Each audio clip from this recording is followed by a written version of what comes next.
एक बार परमेश्वर ने समय काल को पृथ्वी लोक भेजा कि जाओ समय काल, एक नई घटना प्रारंभ होने वाली है। एक घमंडी ऋषि पृथ्वी लोक पर आने वाला है। उचित समय पर तुम्हें उसका मार्गदर्शन करना होगा।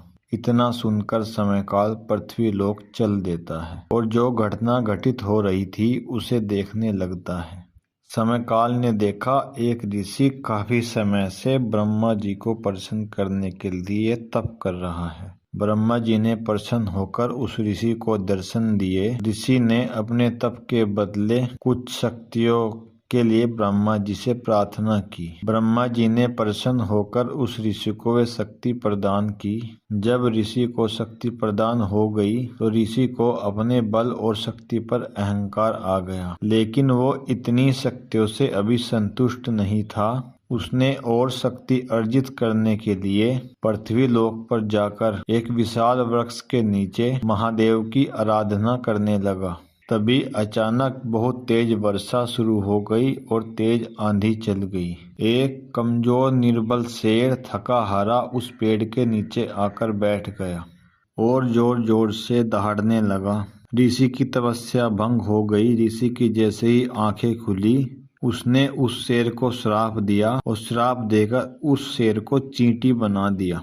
यह देखकर समय काल एक साधारण मनुष्य के भेष में वहां पर पधारे। उन्होंने ऋषिवर को कहा कि हे ऋषिवर, आप तो बड़े ज्ञानी प्रतीत होते हैं, क्या इतना क्रोध आपको शोभा देता है?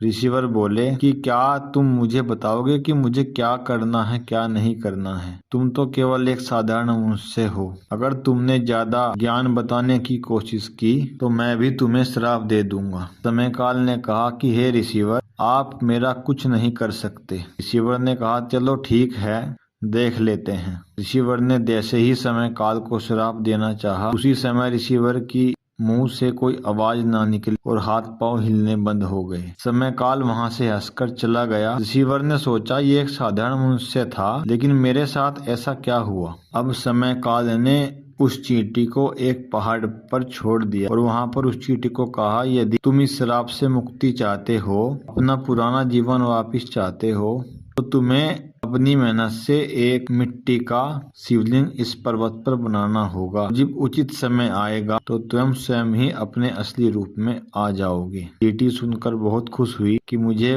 पुराना रूप ही वापस मिल जाएगा और समय काल ने उस चींटी को एक पर्वत की चोटी पर छोड़ दिया और चींटी वहां पर धीरे धीरे अपनी चोंच में एक मिट्टी का दाना उठाती और उसे शिवलिंग की भांति बनाने की कोशिश करती। उधर ऋषिवर तपस्या भंग से अप्रसन्न होकर भगवान शिव से मिलने के लिए कैलाश चल देते हैं। कैलाश में जाकर उन्होंने देखा कि भगवान शिव तो आराधना में लीन हैं। उन्होंने देवी पार्वती से आग्रह किया कि मुझे भगवान शिव इसी प्रश्न का उत्तर लेना है। देवी पार्वती ने ऋषिवर को कहा, ऋषिवर, भगवान शिव की वाणी वही सुन सकता है जो बहुत सौभाग्यशाली हो। यदि आप पीछे कोई पाप न कर आए हो, आप भगवान शिव की वाणी अवश्य सुनेंगे। ऋषिवर ने कहा कि ना तो मैंने पहले पाप किया है और न मैं अब कोई पीछे पाप कर आया हूँ। दोषियों को मैं सदैव दंड देता रहता हूँ। देवी पार्वती बोली कि मैंने दंड की नहीं, पाप की बात की है। यदि आपने कोई पाप नहीं किया है किसी भी जीव पर, तो आपको शिव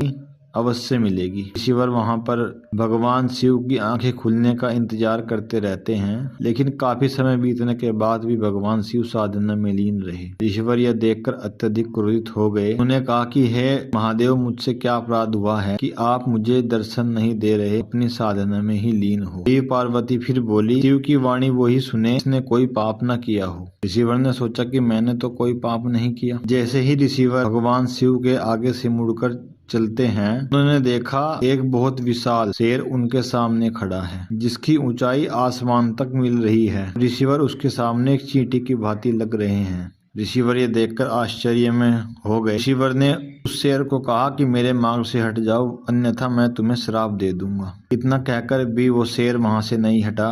ऋषिवर